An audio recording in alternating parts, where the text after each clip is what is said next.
Hello and welcome to NEWSMAX Daily for Monday, August 5th, 2024, the first of 5 Mondays in this new month, the 32nd Monday of the year. I didn't win the Lotto, Powerball, even the Pick 3, nothing else, so here I am.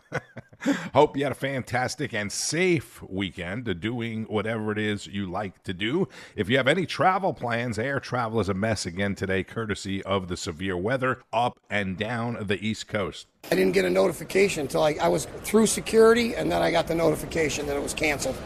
So, hey, nothing you can do about the weather. Heavy rain and flooding impacted the Northeast over the weekend. It was like a river.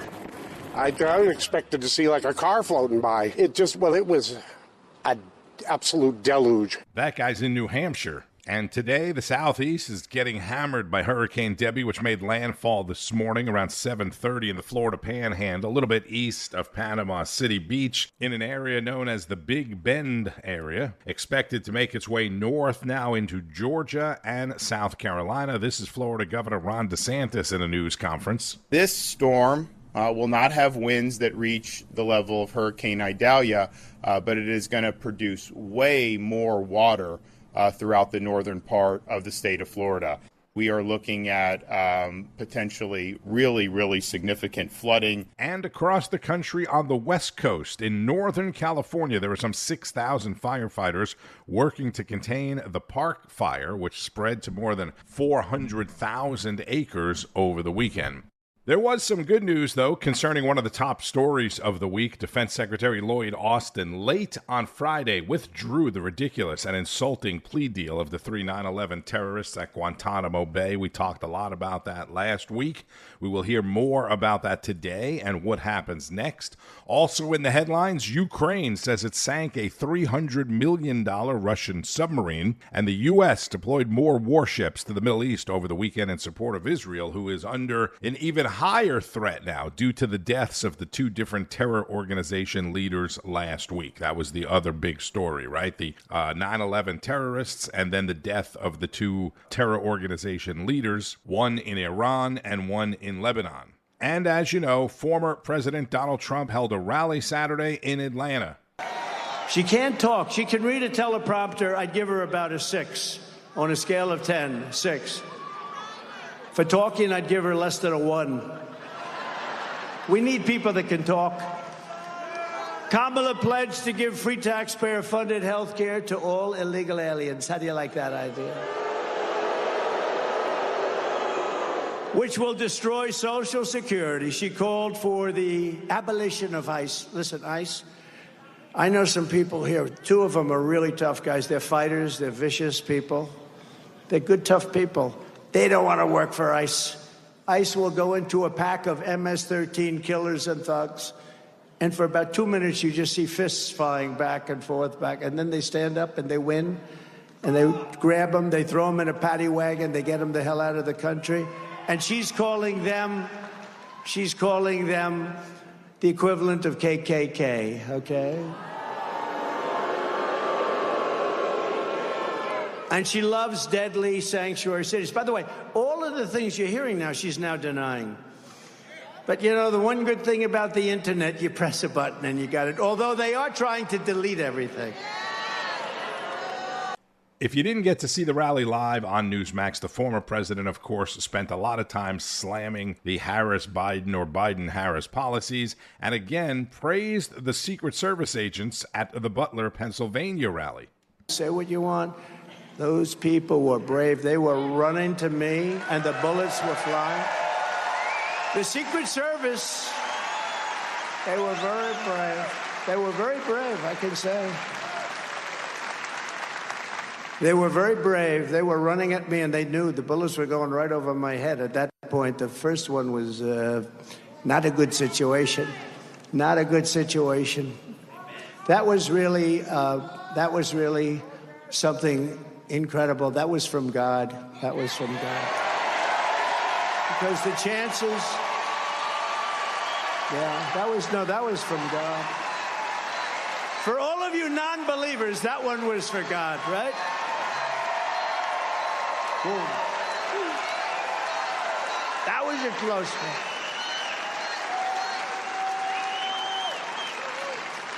But I just want to say, Wallachia, though, they were very brave. They pounced on me. They pounced on me, and I heard those things whizzing over me. They were whizzing, and I have to say that because, you know, people take abuse, and there were mistakes made. There were mistakes made, pretty bad ones. But the bravery of that moment was incredible. And also that the sniper, the Secret Service, who's a phenomenal, talented shooter, one bullet from hundreds of yards away, if he doesn't hit his target, and he hit his target, boom. But from hundreds, if he doesn't hit the target, then you have Corey and a lot of other people that are dead. Corey was great.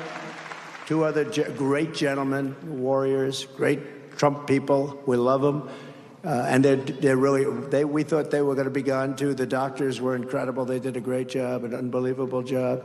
But if that sniper, and he had 5 seconds to think. He did not know about it beforehand, by the way. He had 5 seconds. He saw the flash, and he knew what that was. And within 5 seconds, he got off his shot. One bullet, think of it, one bullet. And that was the end. Otherwise, you would have had many people dead. He did a hell of a job. And that was from a very far distance. That was from basically about triple the distance. It was a much longer shot. So we want to thank him, and we want to thank all of the people in Secret Service for their bravery, because they were very brave. I mean, this was a bad thing. Very brave. There was also a special guest at the Trump rally that briefly stole the spotlight from Donald Trump, if you missed it.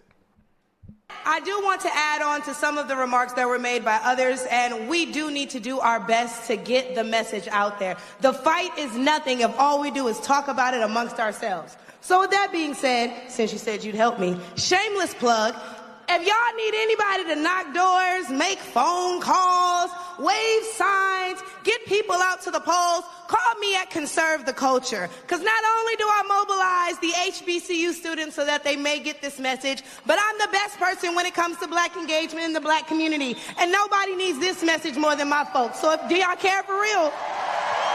Are y'all with us for real? That's activist Michaelah Montgomery, the young lady who went viral for showing her support of Donald Trump at the Georgia Chick-fil-A a couple of months ago. You remember that, right? Hugging up on Trump. She's going viral again now for some things she said about Kamala Harris's past. Let's say her dating history, which I'm not going to get into, but you won't have to look very far to find it or hear it. But she did say one of the most important things that everyone, not just the black community, needs to hear. The fight is nothing if all we do is talk about it amongst ourselves. I cannot stress enough how accurate, how important that is. You may have heard me use the analogy of radio stations in the past, right? Promoting themselves on their radio station to the people that are already listening. An argument that I've made over the many years of my radio career with radio management. Donald Trump and others can say all they want at the Trump rallies where everyone is already going to vote for him, or on NEWSMAX where most of the people watching are already going to vote for him. This is Florida Congressman Byron Donalds getting the message out on ABC's This Week yesterday to a lot of people that are likely supporters of Vice President Harris. And you just repeated the slur again. If it doesn't matter, why do you all keep questioning her identity? She's always identified as a black woman. She is biracial. She has a Jamaican father and an Indian mother. She's always identified as both. Why are you questioning that? Well, George, first of all, this is something that's actually a conversation throughout social media right now. There are a lot of people who are trying to figure this out. But again, that's a side issue, not the main issue. The main issue. Sir, 1 second. You just did it. You just did it again. Of the United States. Why do you insist on questioning her racial identity? You want me to talk? I want you to answer my question. George, now that you're done yelling at me, let me answer. He talked about it on a stage yesterday in Atlanta for 2 minutes? He spent more than 35, 40 minutes going after her record, talking about how radical of a senator that she was. She was the most liberal senator in the United States, in the United States Senate. That is a fact. He talked about the job that she did as vice president of the United States, a job, I will add, which has been a failure for the American people. I know you guys like to glom on to this that he talks about in jest or in a serious manner for about a minute or so, but what you do not cover is the litany of failures of Kamala Harris. That's what you're not covering, George. So questioning somebody's racial identity for a couple minutes is okay? George, I'm going to tell you again, he brought it up. AP is the one that wrote the headline when she first came in to the United States Senate. Didn't talk about her being black, talked about her being the first Indian American senator. AP brought that up. I mean, George, we could have this conversation for the entire segment, but none of this matters to the American people. What matters to the American people is, are we going to have the same policies of the Biden-Harris administration that has been destructive of the American people, or are we going to have the policies of the Trump administration, which put America first, had low inflation, prosperous Americans, no matter your race, no matter your color, no matter your creed, and a foreign policy that kept America safe? Those are the facts that truly matter, because this issue is going to come and go. The lives of the American people is what's going to remain, and that's what matters more than anything else. Florida Congressman Byron Donalds on ABC This Week yesterday with George Stephanopoulos. Today is the day that Vice President Harris, now officially the Democratic presidential nominee, is expected to announce her running mate. While Trump was holding that rally, Harris spent her weekend meeting with potential picks, VP picks, that is, at her home in Washington, including Minnesota Governor Tim Walz, Pennsylvania Governor Josh Shapiro, who I guess is the sort of the front runner, or has emerged as the front runner, and Arizona Senator Mark Kelly. Some others, like Transportation Secretary Pete Buttigieg, Kentucky Governor Andy Beshear, and others have also met with Harris. But her and her VP pick are expected to kick off a nationwide campaign across several battleground states beginning tomorrow. This is Lydia Serrani on Sunday Agenda. She's done 0 interviews. You guys realize this? 0 news conferences since she was anointed. Because they know that when she goes off script, it's word salad time. Her campaign tightly controlling every single one of her moves. And now they're also adding veterans from Obama and Hillary's campaign to Kamala's team. Meantime, President Trump, he continues to be villainized. His comments cherry-picked without context. Here's the latest Trump soundbite. The fake news is now churning out non-stop. Do you believe that Vice President Kamala Harris is only on the ticket because she is a black woman? She was always of Indian heritage, and she was only promoting Indian heritage. I didn't know she was black until a number of years ago when she happened to turn black, and now she wants to be known as black. So I don't know, is she Indian or is she black? She is always identified as a black woman. She went to a historically black college. I respect either one, but she obviously doesn't. Of course, Trump is now being called a bigot, a racist. First of all, Trump didn't have to go to this black journalist conference. He went there because he always is so respectful of the black community, Latino, you name it. And he knew that it could be hostile, which it was. And the point Trump was trying to make there, which I think he made beautifully, isn't whether Kamala is really black, Jamaican, or Indian. The point is this: Kamala has no core principles. She switches her race just as easily as she switches her policy stance, depending on whom her audience is. She even changes her accent. Here's what Chameleon said about the border before she ran for president. We have to have a secure border, but I am in favor of saying that we're not going to treat people who are undocumented and cross the border as criminals. That's correct. I believe if someone crosses over the border, it is illegal, and you would decriminalize it. I would not make it a crime punishable by jail.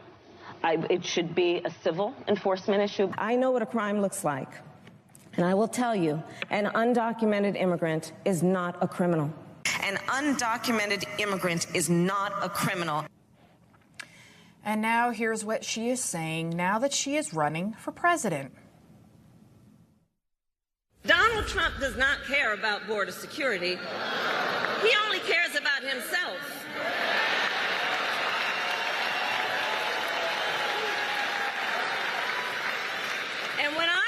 president, I will work to actually solve the problem. Look in the mirror for the source of that problem, Ms. Border Czar. Does she not remember that under President Trump, the border was under control? And not only has the Biden-Harris regime allowed an estimated 20 million illegals to invade this country from over 180 countries, but they've incentivized this invasion with free housing, debit cards, health care, and more. So you support giving universal health care, Medicare for all, to people who are in this country illegally? Let me just be very clear about this.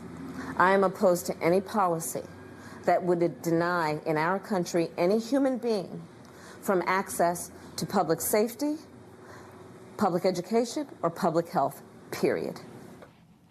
Do you know we're even paying for illegals who are transitioning into becoming women? So while you and I pay hundreds of dollars a month for our health insurance, struggle with those ridiculously high deductibles, you just heard it right there from the border czar's mouth that she wants to use your tax dollars to pay for free health care for illegals. And she wants to also decriminalize all border crossings.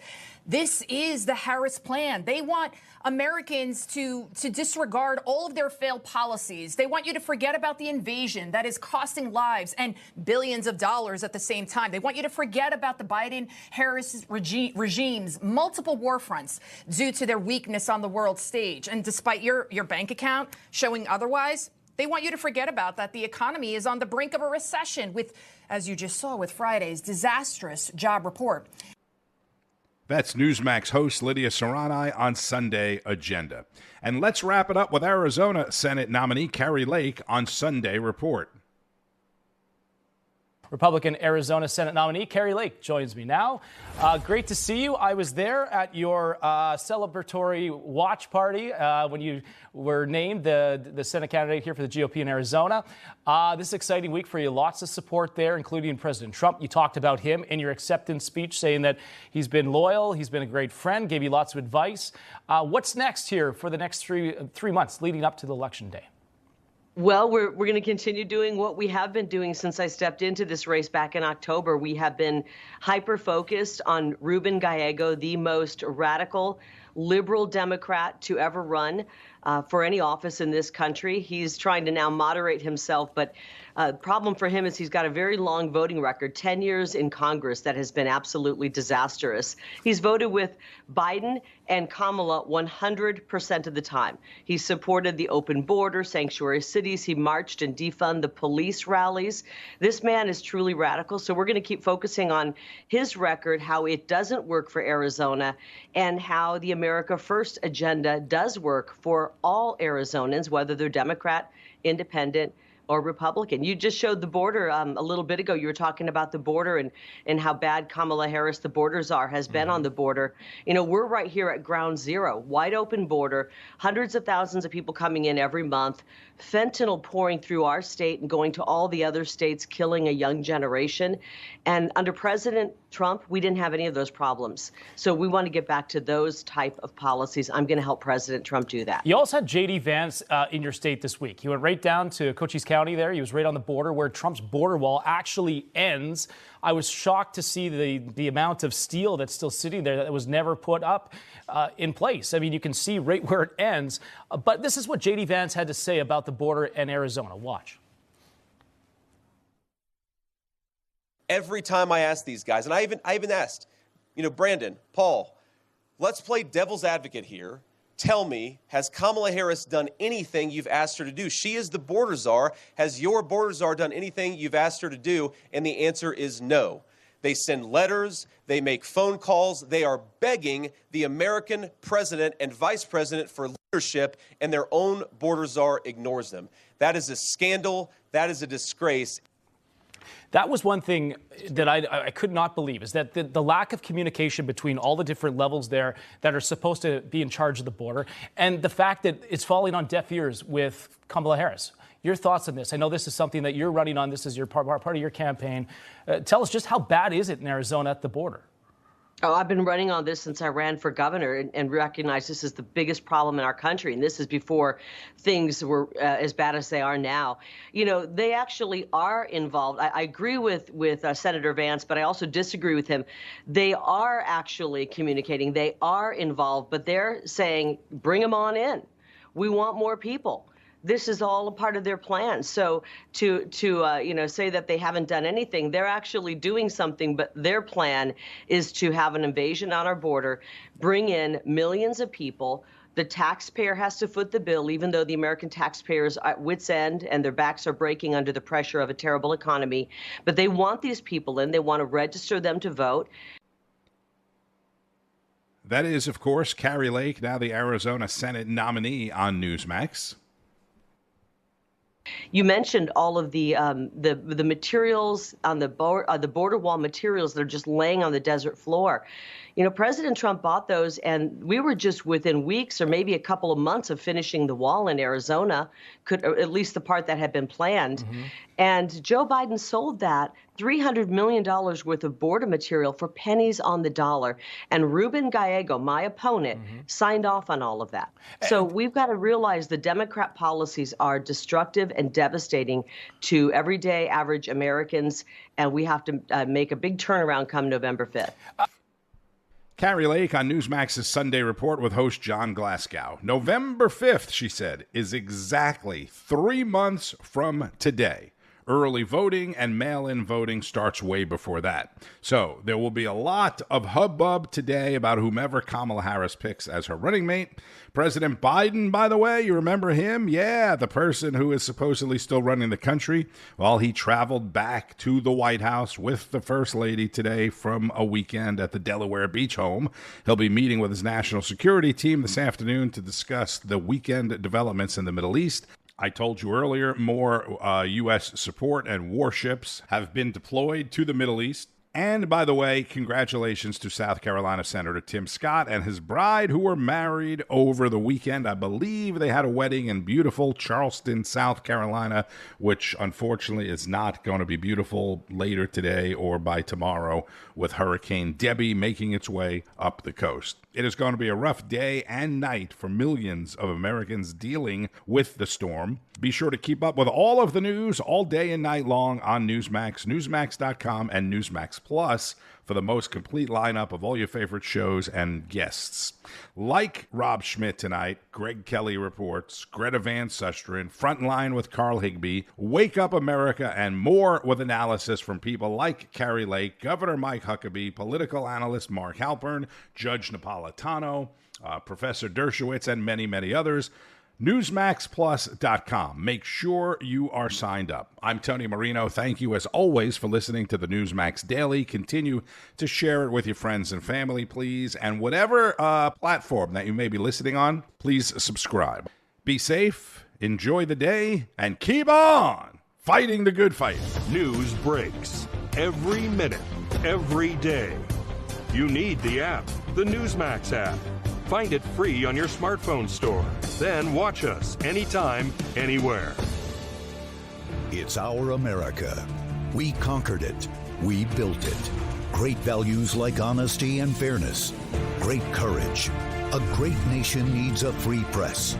Newsmax is it. 30 million Americans regularly go to Newsmax when they really need to know. They watch Newsmax TV at home. On the free Newsmax app, they go to Newsmax.com. Start today. Newsmax is real news for real people.